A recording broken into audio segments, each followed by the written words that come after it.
Pinaghihinayangan ngayon ni Monica itong si Jenny, ngayong nasa pangangalaga na ito ni Vanna.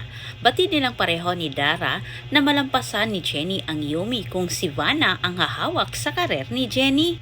Ibabalik na sana ni Monica itong si Jenny, ngunit huli na ang lahat bagkos pinalabas na ni Vanna sa media na si Jenny ay nasa kanyang pangangalaga na at kailangan itong mag-solo.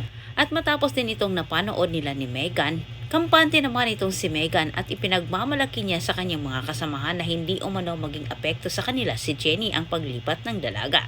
Ngunit ang dalawang kaibigan naman ni Jenny ay nararamdaman nila na si Megan umano ang magpapabagsak sa kanila. Sa kabilang banda, natamaan na ng matinding konsensya itong si Jess at kailangan na niyang sabihin kay Monica ang totoo na sabuatan nila ni Megan para masira si Jenny.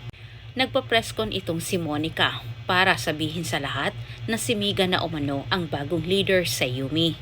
Ngunit sa kasamang palad, hindi naman inasahan ni Jess sa pagharap nila ni Megan ay pinapahiya naman siya sa lahat.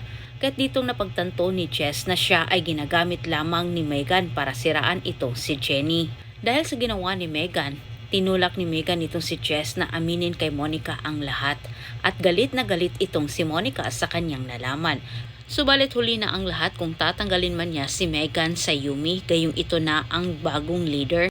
Muling ipinagtanggol ni Dara ang kanyang anak. Sinabi niya wala nang magagawa itong si Monica dahil ang Yumi umano ang mababawasan kapag tanggalin si Megan. Dagdag pa ni Dara, nangyari na umano ang nangyari at hindi na umano ito mababalik pa dahil mas lalong maapektuhan ang grupong Yumi. Nanunuot ang sobrang inggit nararamdaman ni Megan.